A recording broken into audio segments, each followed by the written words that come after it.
Startuprad.io, your podcast and YouTube blog covering the German startup scene with news, interviews, and live events. Hello and welcome everybody. This is Joe from Startuprad.io, your gateway to the world of startups, tech and innovation across Germany, Switzerland and Austria with a global perspective. Today's guest brings a razor-sharp mind, FBI level training and a whole lot of real-world wisdom to the microphone.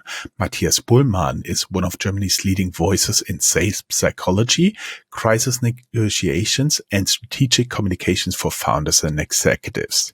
He has been trained by the former head of FBI Hostage Negotiation Unit, holds a TÜV certification in Verkaufspsychologie, meaning sales psychology, and is a certified storytelling coach whose methods have helped startups, corporates, and solopreneurs alike turn cold leads into powerful connections without manipulation, hopefully. He's the creator of the podcast Psychologie, die verkauft und Skagil, so meaning psychology that sells. And what is Skagil? Skagil is about scaling agile. So also I'm an interim manager and support large companies with agile digital transformation. And I was funding an own department within Accenture where I worked 7 years, which combines large SAP programs and scaling agile. Great. And in this podcast, you break down the science of influence in sales, leadership, and large-scale agile transformation, whether you're advising executive teams, preparing founders for high-stakes investor talks, or teaching emotional triggered strategies for Gen Z buyers. Matthias always leads with clarity, authenticity, and results. Today, we'll uncover how founders can negotiate like pros, how messaging psychology can drive real growth, and what startups can learn from FBI playbooks, motivational hormone models, and Netflix-worthy storytelling frameworks. Matthias, welcome to the show, and a real pleasure to have you here with us. Jörn, thank you very much for inviting me. I'm really happy to be here. And I can add one thing. I was also trained before 3 weeks by the ex-director of crisis and hostess negotiation from Scotland Yard, from Nikki Perfect also. Yeah. That is a great name for a trainer, Nikki Perfect. Yeah, absolutely. Absolutely. Amazing. I was wondering, let's open with a bold prediction. What bold prediction do you have for the future of communication, negotiation, or sales psychology for 2030? It's the same like in the last 10, 15 years, 1 million years, people buying from people. And for sure, we can use KI, AI, and so on. But at the end of the day, on the bottom line, it's about emotions. Yeah. And it's about my own emotions to get them under control and also to trigger the positive emotions from the opposite at the end of the day. Mm-hmm. I see. But I get the feeling you cannot sell necessarily with AI, but you can really work on the funnel that brings a potential lead to you. Absolutely. You see that LinkedIn currently, Jörn, a lot of KI stuff is out there, also comments from KI, and I see it. That's a little bit heartless. And this is what I really see and feel then. And this person doesn't have so much success. For sure, I work also in the preparation and for my funnels also with KI.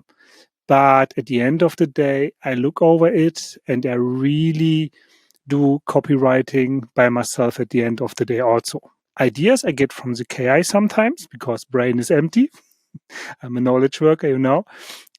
But at the end of the day, I have a hands-on mentality, and at the end of the day, I will do things by my own. Mm-hmm. Let's start at the beginning. What was the aha moment that led you to study FBI style negotiation and psychology for business?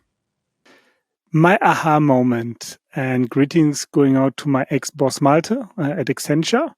He told me, Matthias, what you do is good, but you can do it better because you are not trained in negotiation. It was in 2020 2-3 months before we had the first lockdown in Germany with Corona. And I had a really good training, the first time that I had a negotiation training. And the outcome was, Matthias, you're one of the best guys we ever trained, but now you're much more better than before because you got a lot of practices and knowledge from experienced trainers. And after 2 years, I asked myself, okay, is this all with negotiation, or can I do something else? And then I was informed myself about negotiation trainings. There's a lot of negotiation trainings out there, and I found a really, really good trainer. And I had 5 or 6 classes with him. He's since 25 years with the Harvard professors and do a lot of scientific things, which his trainings is based on. And on one day he said, Matthias, I have an offer for you. I get the ex-FBI chef boss from the negotiation unit, Gary Nosner. Are you willing to have a training with him? I directly say yes. And this was my way to the crazy things that I had a training with the ex-FBI crazy negotiation unit boss, Gary Nosner. Yeah. My aha moment was at Accenture, where I was doing a lot of sales, recruiting, and my boss see that there's much more in me, but I need to uncover it with a professional training. Mm-hmm. Many people still associate selling with manipulation. How do you define ethical sales psychology, and why do founders need it more than ever? We see other people 2 times in our life. So I was an ex-sales professional before 15 and 20 years before I study. After my apprenticeship in the early 2000s. And from the beginning, I saw a lot of salespeople who sell more than they can. At the end of the day, and I was in the software divisions selling software, I saw that a lot of IT technicians and developers needs to do something what they cannot do because salespeople promised the client they can do it. And for me, from the first day, it was really clear. I don't sell things which I cannot deliver. Full stop.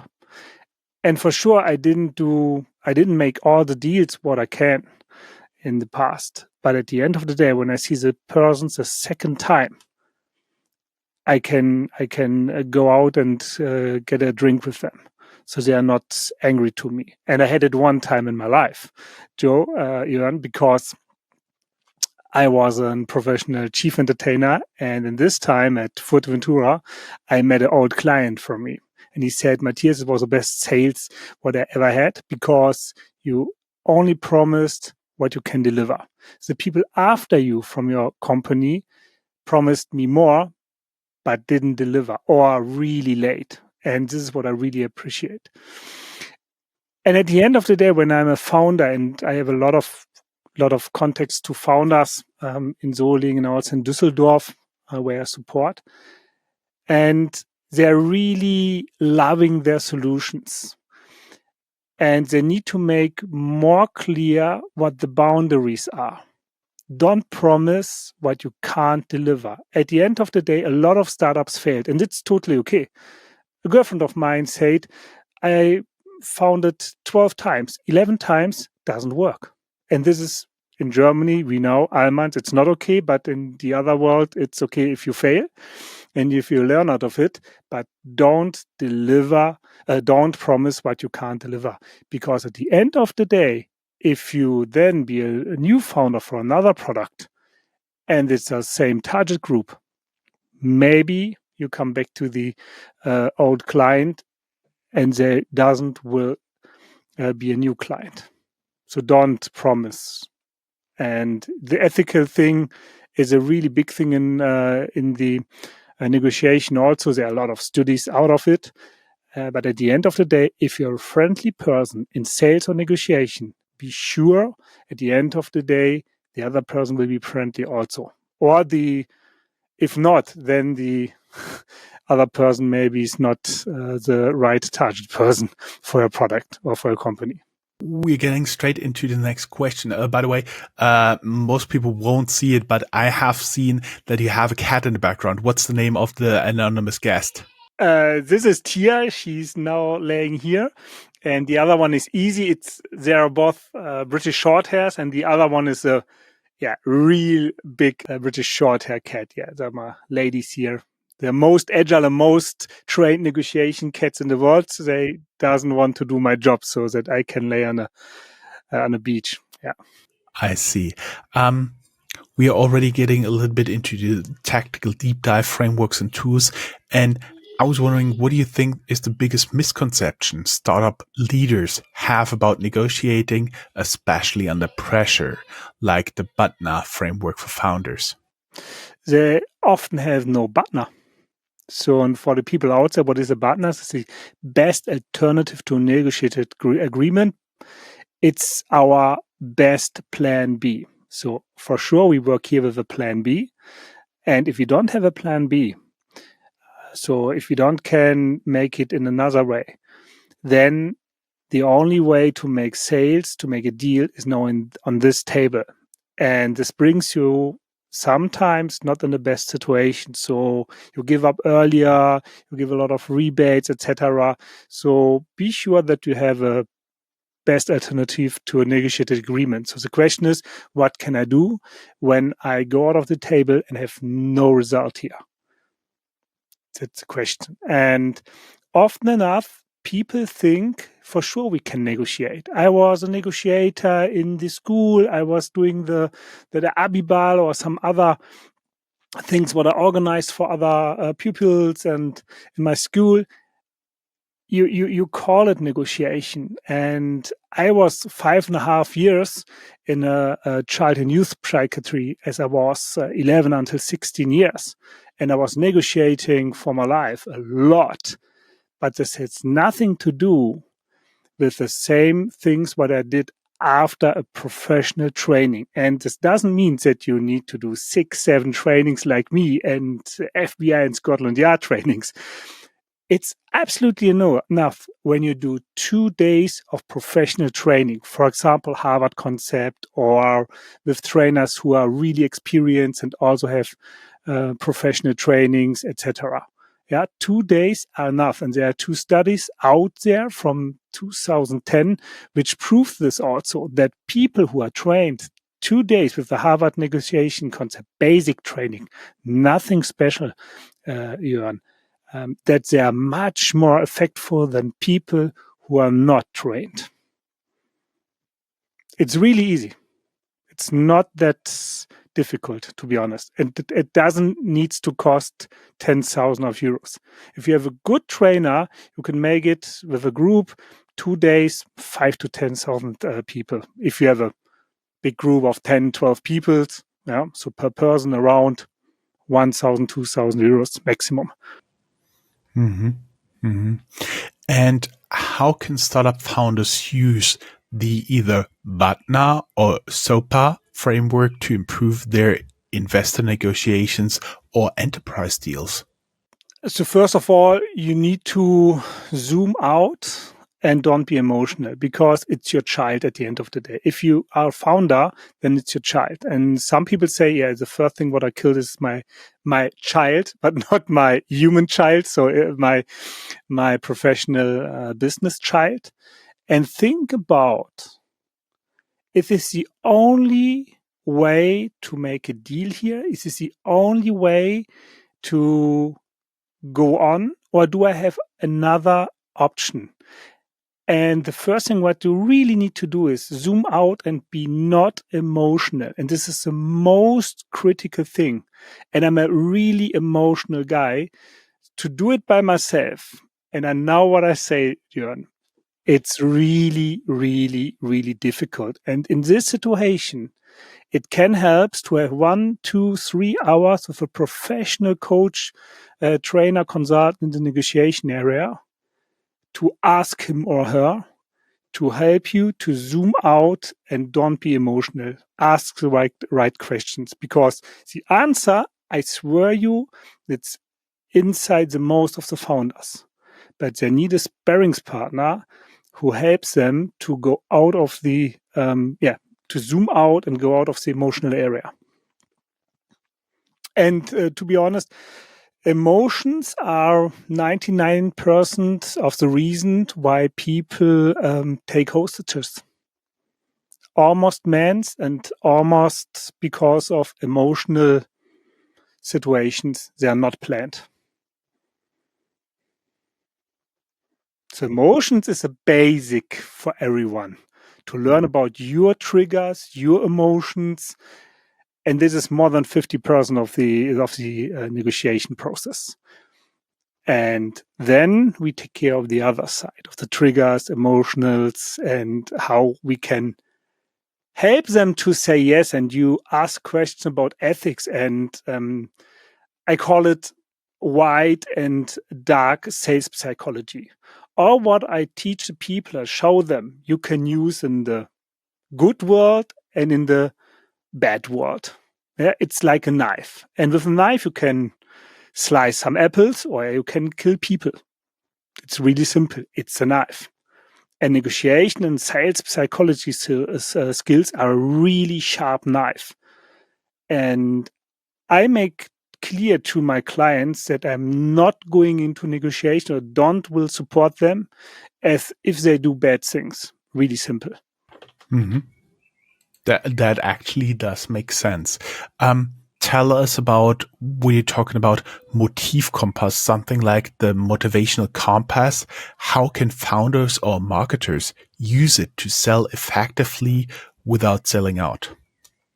Yeah, thank you very much. Really simple. This is a neuroscience model from Dirk Eilert. I don't know if you ever heard the name. It's one of the leading micro-expressions experts in Germany or in the DACH region, in the German-speaking region in Europe. And he and a professor doctor was founding this MotivCompass for another thing. So they asked themselves, okay, if people we coached and they have traumatized, they have blockers, how can we help them more effectively? And then they build up this MotivCompass.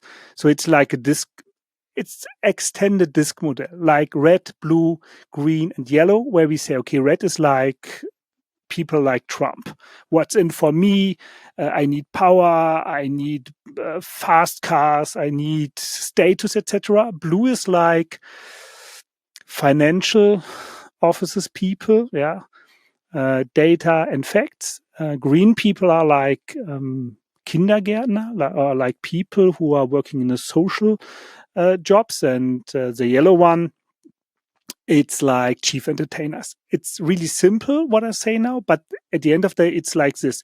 And all these people needs other pictures, other words. If I would like to sell something to Mr. Trump, I would only have him in my picture and say, you will be the number one. This product will help you to be the number one of the number one.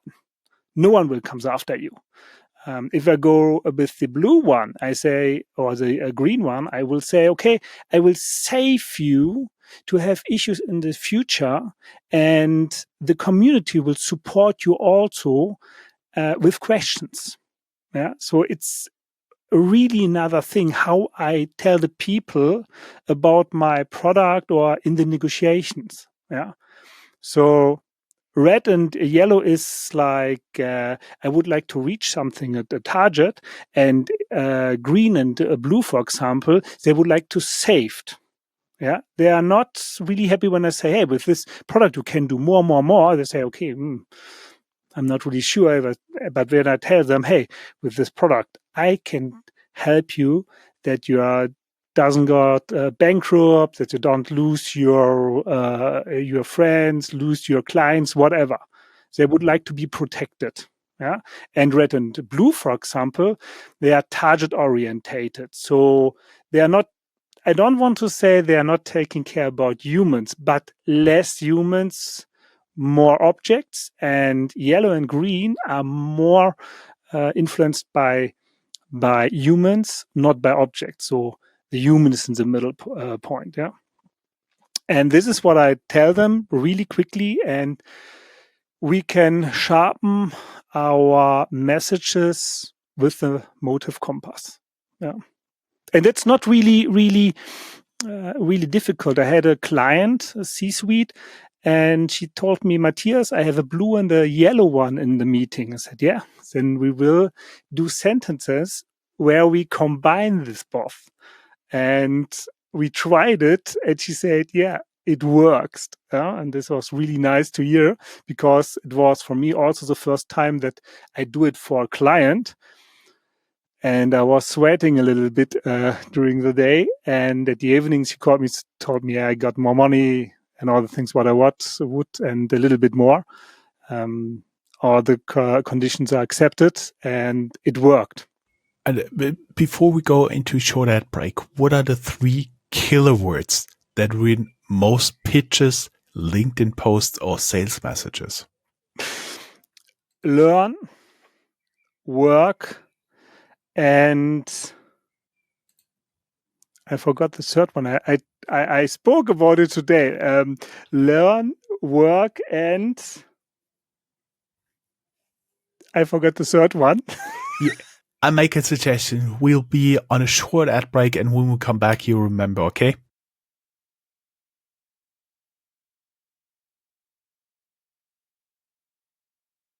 Hey guys, thanks for sticking around. I'm talking with Matthias Bullmahn about high stakes negotiation, how you can get the best out of it, and some frameworks. And we were just talking about 3 killer words that ruin most pitches. What was the last one you forgot? And please tell them all 3. I forgot the word which I every time tell to my clients, don't use it. The rest is maybe a little bit not good, but this is a killer word, is helping.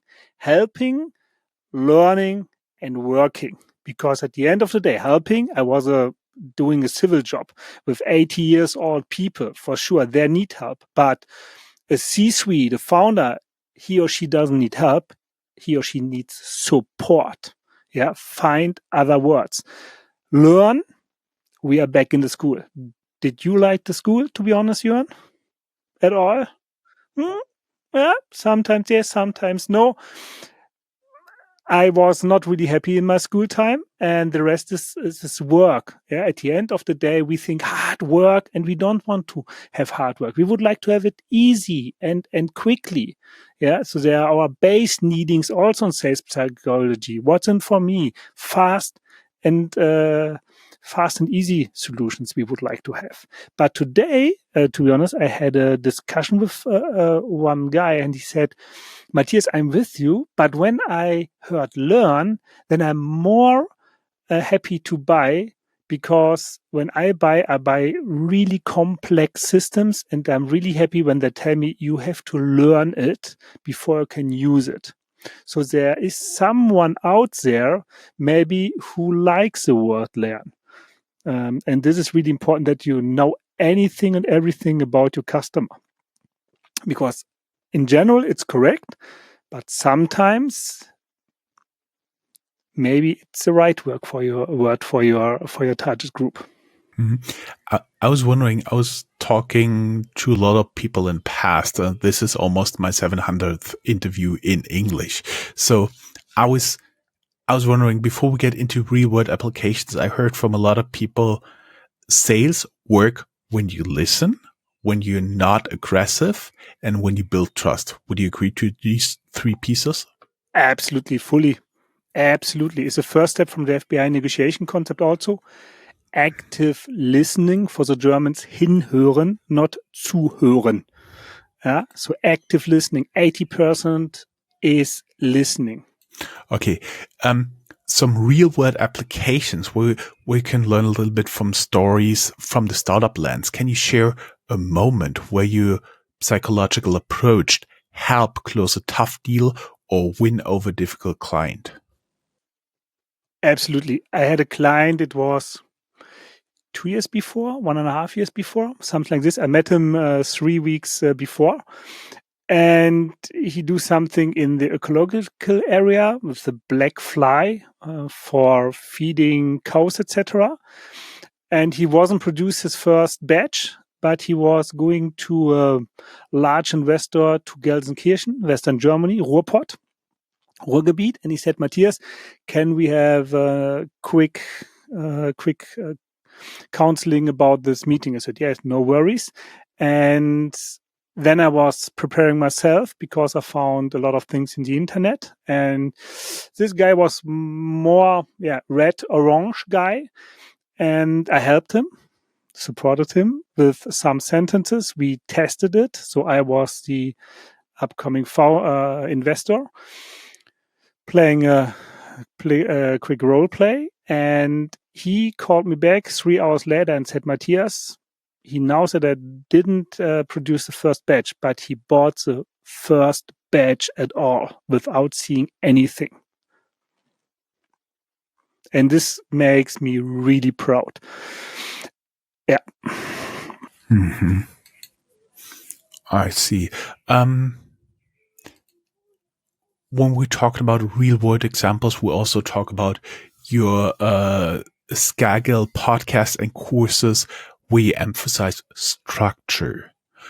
Why is structure so essential for successful communications and scaling agile in enterprises? What I had yesterday a similar discussion, and I told my opposite person, I said, hey, to be honest, the clients out there doesn't need to have a scaling, agile training, whatever, is they need all the communication training. Because it exists often enough, or in general, we have five steps of recognition. So when in level 1, I didn't know anything about that I have an issue. In 5, I only need a trigger to buy now. And when I see this, also with C-suites in big automotive companies, also where I was supporting C-suite and also the level below the C-suite, I saw that there was 3, 5, 6 steps in front of information, and they communicated it, but they didn't take the people with them, and they was confused. They had no change management and said, hey, you need to start with 0. It's like you have small babies, and they didn't know that they can run alone. So there are things, they need your hand. But you need to start much more before with the communication. So first of all, please check in which status of this 5 your client or your opposite person is, where you would like to talk to. Because at the end of the day, if you talk Chinese, but there are Italians, everyone would say, yeah, for so Matthias, it's really clear. But this is what happens every day, also in the transformation business, on C-suite level, on apprenticeship level, on all levels. Please take care of the status of the opposite person, because you doesn't value the other person, and if the other person doesn't feel valued, you have a negotiation issue also. And we all negotiate every day. There are statistics out there. I have it from another negotiation expert. He said, statistics says that we negotiate every week 40 hours. So maybe it makes sense, Jörn, to have a communication/negotiation training. And my negotiation trainings are often enough communication trainings also. And valuing the other person is a basic thing. If the other person doesn't feel valued, then you have a big issue. It has nothing to do with being smart, knowing the product, knowing the company, knowing the system. Nothing to do with this. Take care of the other person. Mm-hmm. Mm-hmm. I see, because if you don't appreciate the other person, they'll never ever buy from you. Okay.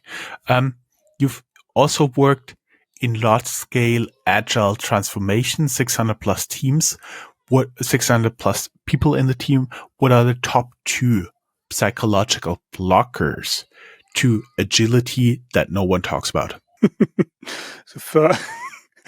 I had a podcast interview similar about this topic. There are 3. The first of all, we are Allmans. We are not agile. We wait until someone will tell us what we have to do. It's a little bit a running gag, but often enough it is like this. But the first thing is, mostly we have no change management, and the people doesn't know what happens now. So with agile transformation, we have new practices, new organizations, maybe new responsibilities, and the people are not aware what happens now. They are scared of the future. It's a lot of uncertainty. So therefore, we need to help them. Really, now we need to help them to understand why we do it, for what we do it, and how the way is until the transformation ends. Yeah, transformation is coming from a status A into status B. You know it. It's really simple. It's like a system update, system upgrade. System A upgrade, system B. That's like it's the same like with the transformation. But now we talk about humans, and we need to take them with us. Yeah, that's really important. And therefore, a lot of communication runs really not well. And the people are scared. And at the end of the day, when we are scared, Jörn, as humans, what are we doing? We go back into the system, into the behaviors which we know and which we are safe in. What means no transformation at all. Because we should have new practices, new responsibilities, etc. But if I'm scared, I go back into the rooms, into the systems, into the habits which make me safe.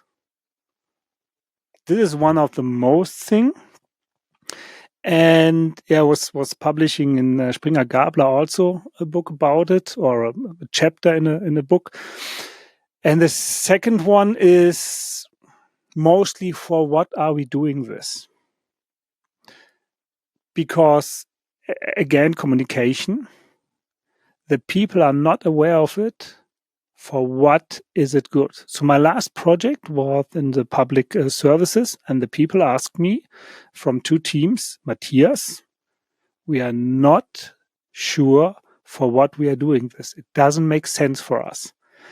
At the end of the day, for this both teams, they are right. But it was pressure from top, yeah, and the department lead needs to do it, etc.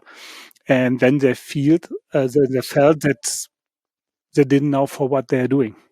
So make clear for what you are doing this. Mm-hmm. Exactly. And when you talked about uncertainty, I do believe that's one of the big differences if you look for a corporate job or if you look for an employment, because the people who are not looking for one of these careers, the ones who can embrace uncertainty, they are very likely to be freelancers or entrepreneurs. I was wondering, for our audience, if they could go back in time, what was one thing you'd coach your past self before launching your first product, team, or podcast? I'm interested in what comments do we get. Let us look a little bit into the last piece, the future lens and founder advice. What role will psychology play in startup growth strategies post 2025, especially in an AI saturated, noisy market? Which role within a founders team? Yes, especially about sales, about negotiations, because you could basically use AI for anything. What role will psychology play? It's one of my favorite things. What I say, people buying from people. What means at the end of the day, the other person or the group of person needs to have the feeling that the word's coming from you. And for sure, I need KI for my LinkedIn posts also. But at the end of the day, 60% of these recommendations from KI, I will write new.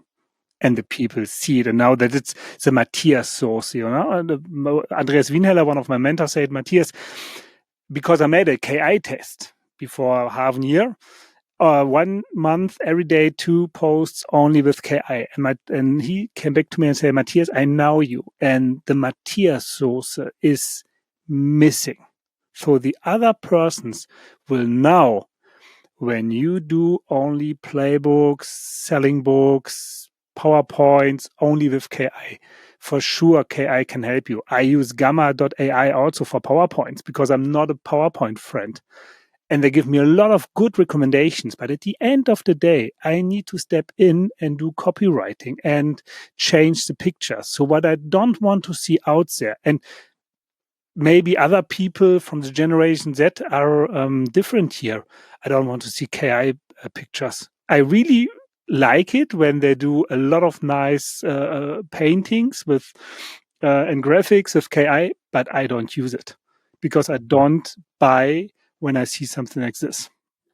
Oh, too bad. The cover graphic of this interview will be with the assistance of AI. But when you were talking, I did have something that came back to my mind because you said people buy from people. I do have an increasing amount of people out there who think they generate random people, random names, almost random URLs that have something to do with AI, and then get a lot of paying clients. And you write with those AI agents as much as to as many podcasts as possible. I even wrote an article about it because you just check the URL. There's nothing behind it. You look up the person. They're not on the net. They are nowhere to be found in the people search engines, in LinkedIn, in Xing, wherever, Facebook. So you instantly realize that is not a valid approach. You cannot simply spam me. The top URL will go in my spam folder and I'll never look at it again. I get more than 100 emails a day, and a lot of them are pitches. Do you think a lot of other people who are not as exposed to AI will have the same behavior in the future? I heard a lot of this tactics with agents, etc., and I'm really curious to hear about that it works. A lot of people say, yeah, for sure it works. Buy my product for 1,000 euros. Honestly, I can tell you there are a lot of usual suspects here where it doesn't work. For example, I had once the case where they sent out emails on a Saturday, on a Sunday, and the next day I came in, the exact same email, the exact same headline of the email, 2 different people 1 minute apart. 2 different names 1 minute apart. And I was going, okay, we got 2 more candidates for spam. By now, I do have a bigger spam folder than a normal folder because there's a lot of people out there who think they can get into top 20 tech podcasts with just spamming me. That doesn't work. But sorry. But at the end of this, like phishing, there are people out there because it works with some people, so they do it. If people do it, if we see it constantly, then in the world exist people who buy it. I don't know why. I wouldn't buy it. One time I got an AI call from an agent, and this was a really good call. I didn't recognize it in the first 3 minutes that this was an AI agent, from the voice, from how quick she was answering my questions and was reacting. And then there was some things where I felt, okay, I think that is a KI agent. It was really funny to see, and I know a lot of people who say we have since a couple of years AI agents, and it works. I doesn't see the numbers, but I think support with KI AI in the future will be more, and for sure with KI. And I did my apprenticeship at Dativ, 1997. So there was a beginning of the public internet, let's say like this. And this is what KI is currently. It's like 1997. And I'm really sure that we see in the next years a lot of things coming up that I'm really, really curious about. But at the end of the day, you need to know your target group and people buying from people. So what they do is, I have a lot of impressions from my impressum because the people would like to see if I'm a real person. And for sure, I used KI agents in the past for Instagram, for finding new people and sending them automated mails like Kaltakquise. I know it's forbidden in Germany, but I tested it also. It wasn't successful.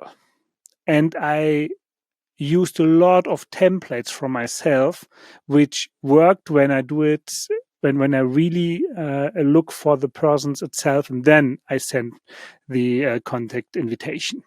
This works much more better than the automated thing. But I have people who brought me to this agent who said, I made 30K per month only with this agent. I cannot prove it, but I'm really sure that we get much more major agents in the future, and selling over KI will be more. But the texts and everything needs to fit to your target group. The MotivCompass can help you.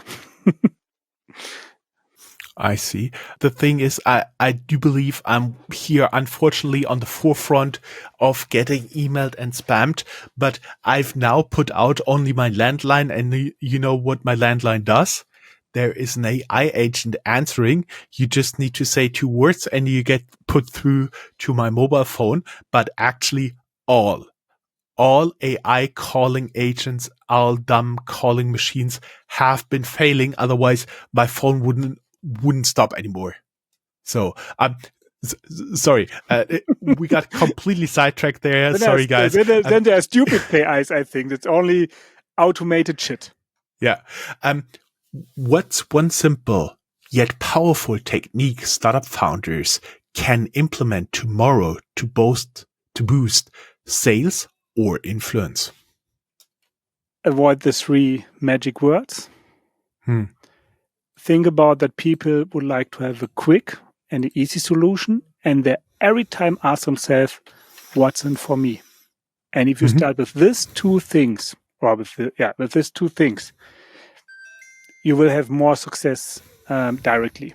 Because I see a lot of LinkedIn posts, I'm helping people, I do this, and no, come to the point directly. Come to the point. What's in for me? Quick. Yeah, I know. In German, you say Butter bei der Fische. Butter bei Get to die the Fische, point. Genau. Last but not least, what's the single biggest mistake you see founders make in their messaging, and how can they fix it?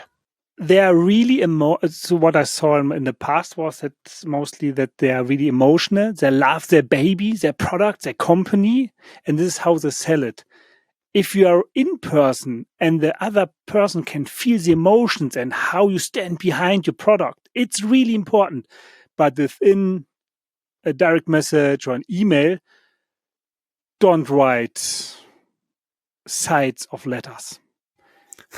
Yeah. Don't do it. Yeah, make it really. Come to the point. We have the primary, and I did my yesterday a new podcast chapter was published with exactly this topic. This is the 3rd thing what I recommend. Primary and secondary things, what describes your products. The primary things are not paying on the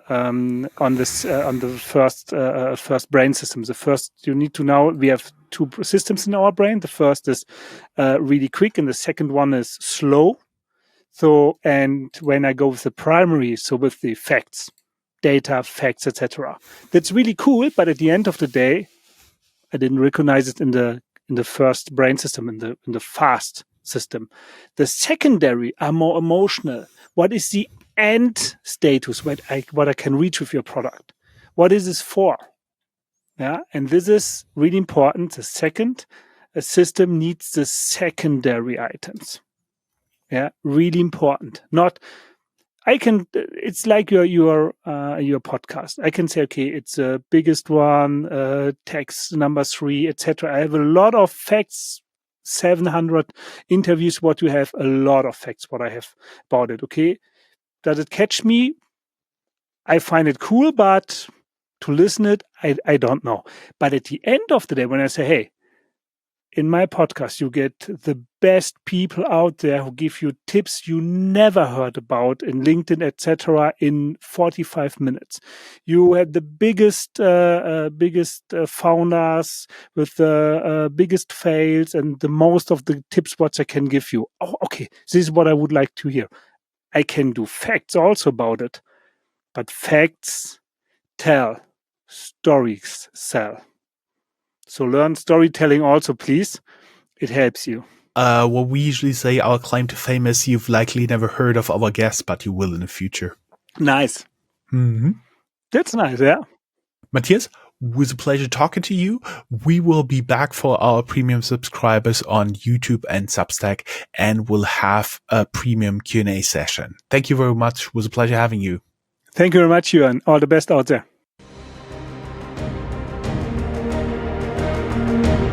That's all, folks. Find more news, streams, events, and interviews at www.startuprad.io. Remember, sharing is caring.